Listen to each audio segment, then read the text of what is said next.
কিন্তু আমার তো অনেক কষ্ট হচ্ছে, আমার অনেক খুব কষ্ট হচ্ছে।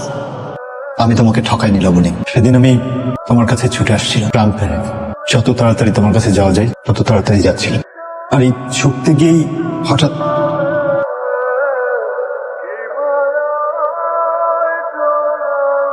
দুই সপ্তাহ কোমায় থাকার পরে যখন জ্ঞান ফিরল তখন জেগে দেখি যে আমার একটা পানি। আমি তোমাকে ঠকাই নিলাম বলি, বরং আমি চেয়েছিলাম যে তুমি আরো ভালো থাকো, আর সেজন্য এই অবস্থায় আর তোমার সামনে যেতে পারিনি।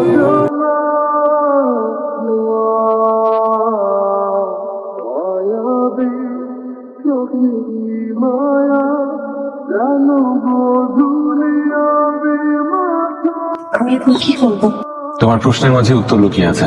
তুমি যদি আমার হতে তাহলে কখনোই প্রশ্ন করতে না। আমি নীলুকে ভালোবাসছি, তোমাকেও ভালোবাসি। তুমি কি একটু বলবা আমার এখন কি করা উচিত? তুমি আমাকে বলো, তুমি কি নীলয়ের কাছে ফিরে যেতে চাও? তোমার কোনো দোষ নেই, এটা আমাদের ভাগ্যে লেখা ছিল। Sorry. Don't be sorry. Sorry বলার কিছু নেই। আমার মনে হয় তোমার নীলয়ের কাছে ফিরে যাওয়া উচিত। আমার মনে হয় নীলয় তোমাকে অনেক ভালোবাসে, অনেক। সে তোমাকে এত ভালোবাসে, তোমাকে ভালো রাখার জন্য এতদিন নিজেকে আড়াল করে রেখেছিল।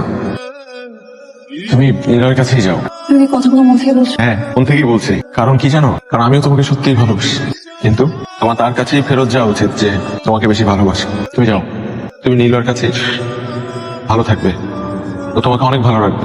আর মায়া বাড়িও না।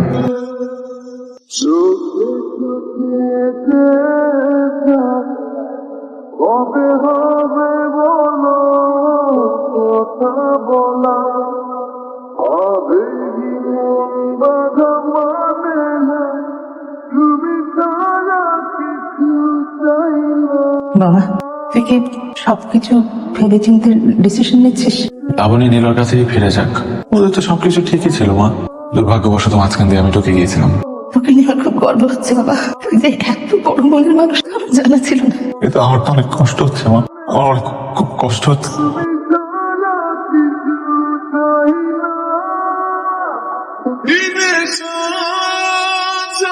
যে কটা দিন তুমি ছিলে না, সে কটা দিনের গল্প তোমার জানা উচিত। আমি সেটা বলার জন্য আজ এসেছি এখানে। আমার ফোন বন্ধ ছিল, আমি অনেক অসহায় হয়ে পড়েছিলাম। তখন তাই এসে আমার পাশে দাঁড়ায়। তুই পরিবার মিলে আমাদের বিয়ের অ্যারেঞ্জমেন্ট করেছে।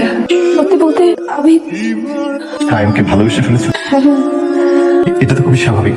ইনফ্যাক্ট আমিও চাই যে সাইমের মতোই কেউ তোমার হাত ধরে সারা জীবন তোমার পাশে থাকো। সেজন্য তো নিজেকে লুকিয়ে রেখেছিলাম। কিন্তু তুমি তোমার ফার্স্ট লাভ। আমি তো তোমার জন্য বাড়ি থেকে পালিয়ে এসেছিলাম। আমি তোমাকেই ভালোবাসি, তাহলে সাইমকে ওকেও বাসি। কাকে বেশি? এর উত্তরটা আমার জানা নেই। তোমরা দুজনে আমার সাথে মিশে গেছো, আমার জীবনের একটা অংশ হয়ে গেছো। লাবণী, তোমার থেকে আমি আমার নিজেকে সরিয়ে নিয়ে নিজের সাথে অভ্যস্ত হয়ে পড়েছি। তুমিও সাইমকে ভালোবেসে অনেক দূরে গিয়ে এসেছো। আমার মনে হয় না যে এখনো সবকিছু অগোছালো করার কোনো দরকার আছে। আমি এখন কি করবো? তুমি সাইমের কাছে যাও। আমি আমার কষ্ট মেনে নিতে শিখে গেছি। ইহা পড়ো না। প্রেমে থাকে না হৃদয় ভেঙে কাছে শোনা বিদেশ